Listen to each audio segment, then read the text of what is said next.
नमस्कार दोस्तों, आपने बहुत बार देखा होगा कि कुछ ऐसे क्रेडिट कार्ड होते हैं जहां पे कैशबैक मिलता है और कुछ ऐसे क्रेडिट कार्ड होते हैं जिनसे अगर आप शॉपिंग करते हैं तो आपको रिवॉर्ड पॉइंट्स मिलते हैं। और कई बार बहुत सेल चल रही होती है, जब आप क्रेडिट कार्ड यूज करते हैं तो वहां पे आप कंफ्यूज हो जाते हैं कि यार मुझे कैशबैक भी मिल रहा है और रिवॉर्ड पॉइंट भी मिल रहा है, तो मैं कौन सा कार्ड यूज करूं? मेरे को कैशबैक लेना चाहिए या फिर रिवॉर्ड पॉइंट्स लेना चाहिए?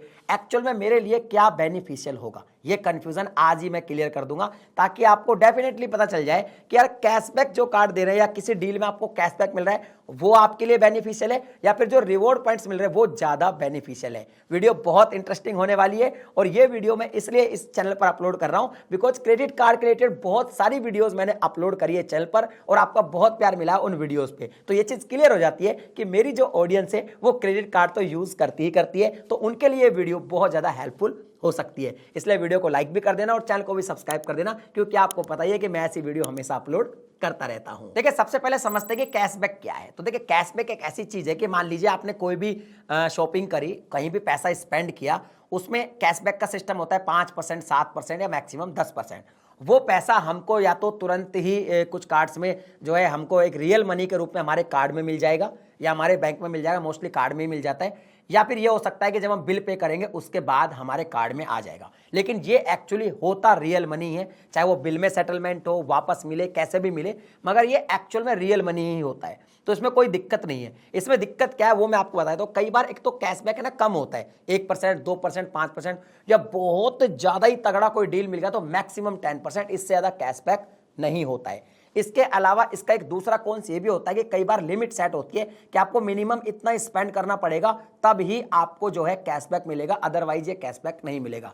इसके अलावा जो भी कैशबैक हमको मिलता है वो भी एक तरीके से हमारी इनकम ही मानी जाती है। अगर आप बहुत ज्यादा टैक्सेशन में करते हैं तो टैक्सेशन में भी ये इनकम के रूप में ही माना जाएगा, बिकॉज कैशबैक एक तरीके से हमारी अर्निंग ही हो जाती है। तो ये कुछ इस तरीके से काम करता है। अब बात करते हैं रिवॉर्ड पॉइंट्स की। अब यहाँ पे रिवॉर्ड पॉइंट की बात करेंगे तो भाई रिवॉर्ड पॉइंट जो है ना वो रियल मनी नहीं है, वो एक्चुअली डिजिटल मनी है। यानी कि जैसे मान लीजिए कहीं से आपने कोई शॉपिंग करी, उसका 1% आपको रिवॉर्ड पॉइंट मिलने वाला, तो रिवॉर्ड पॉइंट के रूप में आपको मिल जाएगा। ये जो रिवॉर्ड पॉइंट होते हैं अलग अलग कार्ड में अलग अलग नेम्स होते हैं, किसी में कॉइन्स होते हैं, किसी में पॉइंट होते हैं, किसी में कैश पॉइंट होते हैं। अब इनमें क्या होता है, सबसे बड़ा फायदा यह है कि जैसे ट्रैवल या कोई होटल बुकिंग या कोई ऐसा हॉलीडे बुकिंग वगैरह करते हैं तो ज्यादा रिवॉर्ड पॉइंट हमको मिल जाते हैं। इसके अलावा अलग अलग स्पेंडिंग पे अलग अलग तरह के रिवॉर्ड पॉइंट मिलते हैं, सेम नहीं होते। जैसे मान लीजिए कोई कार्ड है उसमें 5% के आपको कैशबैक मिलना है, तो आप कुछ भी शॉपिंग करेंगे 5% ही मिलेगा। लेकिन रिवॉर्ड पॉइंट अलग अलग तरह की जो स्पेंडिंग होती है उसमें अलग अलग तरह के मिलते हैं, तो कई बार बड़े रिवॉर्ड पॉइंट भी मिल जाते हैं। लेकिन बात करेंगे इसके कॉन्स की, इसमें क्या नुकसान हो सकता है। सबसे पहली बात तो रिवॉर्ड पॉइंट जो होते हैं उसको जब हम रिडीम करते हैं तो वो थोड़ा कॉम्प्लेक्सन वाली चीज होती है। बिकॉज कॉम्प्लिकेटेड वो इसलिए होती है क्योंकि कई बार क्या होता है कि रिडेम्पशन करने पर भी कुछ शर्तें लागू हो जाती है या फिर उसको रिडीम करने पर भी कुछ चार्ज हमें क्रेडिट कार्ड प्रोवाइडर को देना पड़ता है। इसके अलावा यह है कि कई बार यह भी होता है कि भैया इतने पॉइंट ही इस प्रोडक्ट के लिए आप यूज कर सकते हैं। मान लो आपका 1000 रिवॉर्ड पॉइंट है तो यहां पे होगा कि यहां पे स्पेंड करने पे आप ज्यादा से ज्यादा मैक्सिमम इतने ही रिवॉर्ड पॉइंट यूज कर सकते हैं, इससे ज्यादा नहीं कर सकते। इसके अलावा क्या होता है कि रिवॉर्ड पॉइंट होते हैं ना, उनकी अलग अलग स्पेंडिंग में अलग अलग वैल्यू होती है। कहीं एक रिवॉर्ड पॉइंट को किसी सेगमेंट में आप जब स्पेंड करेंगे, रिडीम करेंगे तो आपको 1 रुपया मिलेगी, कहीं 25 पैसा मिलेगी। तो ये भी एक कंडीशन होती है कि रिडीम कहां करना है। मान लो फ्लाइट बुक करने में रिडीम करेंगे तो हो सकता है आपको वैल्यू ज्यादा मिले, ग्रोसरी में रिडीम करेंगे तो आपको वैल्यू कम मिले। इसके अलावा इनकी कुछ एक्सपायरी डेट भी होती है, अगर वो आप भूल गए और आपने सही टाइम पे रिडीम नहीं किया तो ये जो रिवॉर्ड पॉइंट है वो आपके कोलैप्स हो जाते हैं, यानी कि खत्म हो जाते हैं। तो ये तो मेन फर्क है कैशबैक के अंदर और रिवॉर्ड पॉइंट के अंदर। अब देखिए रियल सिनेरियो देखते हैं। मान लीजिए आपकी जो मंथली स्पेंडिंग है वो सपोज 20,000 रुपया है। अब कैशबैक अगर आप ले लेते हैं और मान लो 5% आपको कैशबैक मिलता है तो आपको 1000 रुपए का सीधा रियल मनी कैशबैक मिल गया। वहीं अगर रिवॉर्ड पॉइंट मिलता है तो रिवॉर्ड पॉइंट ऐसे मिलते हैं कि 1000 रुपए स्पेंड करने पर आपको 20 रिवॉर्ड पॉइंट मिलेंगे।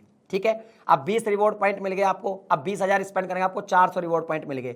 अब लेट से एक रिवॉर्ड पॉइंट की वैल्यू 50 पैसा है मान लीजिए, तो आपको 200 रुपए का ही फायदा हुआ, तो कैशबैक ज्यादा बेनिफिशियल हो गया इस मामले में। तो मेरे हिसाब से कैशबैक वाला जो कार्ड होता है वो ज्यादा सही होता है, बिकॉज उसमें रियल मनी मिल जाती है और थोड़ी सी ज्यादा भी मिल जाती है। अगर मान लीजिए आप अपने कार्ड को फ्रिक्वेंटली ट्रैवल में या डाइनिंग में यूज करते हैं तो यहां पे मैक्सिमम आपको 2% का कैशबैक मिलता है, तो ये तो फिर आपको 400 रुपए का ही फायदा हुआ। लेकिन रिवॉर्ड पॉइंट अगर आपके पास प्रीमियम कार्ड है तो 3x मिल गया मान लो सपोज, तो आपको 1200 पॉइंट मिल जाएंगे, जहां पे आपके अगर 50 पैसा वैल्यू है तो 600 रुपए हो गया, या वैल्यू ज्यादा है तो 900 रुपए तक जा सकता है। तो इस कंडीशन में क्या होता है, जो रिवॉर्ड वाला कार्ड होता है फिर वो विनर हो जाता है। तो यहां पे फिर से कंफ्यूजन हो गई कि कुछ तरह के स्पेंडिंग में तो कैशबैक वाला कार्ड ज्यादा बढ़िया है और कुछ तरह की जो स्पेंडिंग है वहां पे रिवॉर्ड पॉइंट वाला आपको कार्ड ज्यादा बेनिफिशियल लगता है। तो यहां पे हमें एक्चुअल में करना क्या चाहिए, तो देखिए सिंपल सी बात है, आप अलग अलग तरह के 2-3 कार्ड ले सकते हैं।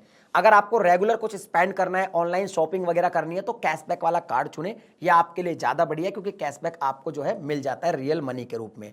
लेकिन अगर आप प्रीमियम टाइप के कार्ड लेते हो तो वहां पे रिवॉर्ड पॉइंट आपको काफी मिलते हैं और आपको लगता है कि आप रिवॉर्ड पॉइंट कलेक्ट कर सकते हैं और बाद में कुछ अच्छी जगह रिडीम कर सकते हैं। मोस्टली ट्रैवल के लिए ज्यादा बेनिफिशियल होता है रिवॉर्ड पॉइंट वाला सीन, तो आप फिर रिवॉर्ड पॉइंट वाला कार्ड भी ले सकते हैं। तो आपको क्या करना होगा, अलग अलग सेगमेंट के 2-3 कार्ड यहां पे रखने होंगे। और अगर मान लीजिए आपको ऐसे एयर माइल में कन्वर्ट करना है ट्रैवल के लिए, है ना, इस तरह के अगर आपको चीजें करनी है तो फिर रिवॉर्ड वाला कार्ड आपके लिए बेस्ट रहेगा। बिकॉज जो रिवॉर्ड वाला कार्ड है ना, इसमें बहुत बार देखा गया है कि आपको फ्लाइट की फ्री टिकट भी मिल जाती है, कुछ रिवॉर्ड पॉइंट अगर आप कलेक्ट कर लेते हैं तो कई बार आपको यहाँ पे फ्री लाउंज मिल जाता है। तो ट्रैवल में कई बार एयर माइल्स में भी आपको काफी जो है डिस्काउंट मिल जाता है। कुल मिला के सिंपल सी बात है, अगर आपको ट्रैवल सेंट्रिक कार्ड लेना है तो आप देखिए कि उसमें रिवॉर्ड पॉइंट कितना मिल रहा है, और अगर ट्रैवल करने, बुकिंग करने पर या हॉलीडे बुक करने पर, होटल बुक करने पर अगर रिवॉर्ड पॉइंट ज्यादा मिल रहा है जो कि प्रीमियम कार्ड्स में मिलेगा, तो फिर रिवॉर्ड कार्ड्स आपको जो है चूज कर लेना चाहिए। और अगर आपको कार्ड चाहिए सिर्फ और सिर्फ डेली रूटीन की शॉपिंग के लिए, ग्रोसरी वगैरह के लिए, कपड़े खरीदने के लिए, ऑनलाइन शॉपिंग करने के लिए, तो कैशबैक वाला कार्ड प्रेफर करना चाहिए। और अगर आप ये दोनों काम करेंगे कि भैया मुझे ट्रैवल भी बहुत करना होता है, शॉपिंग भी, तो आप दोनों सेगमेंट के कार्ड रखिए, जहां पे आपको फायदा हो रहा है वहां पे वो कार्ड यूज कर लीजिए। आई थिंक आपकी कंफ्यूजन क्लियर हो गई होगी। मैं भी मल्टीपल कार्ड्स रखता हूं, ट्रैवल के लिए अलग रखता हूं और शॉपिंग के लिए अलग रखता हूं। अगर फिर भी कोई डाउट है तो कमेंट सेक्शन में लिख के बताइए। मिलता हूं अगली वीडियो में नए टॉपिक के साथ, तब तक के लिए जय हिंद।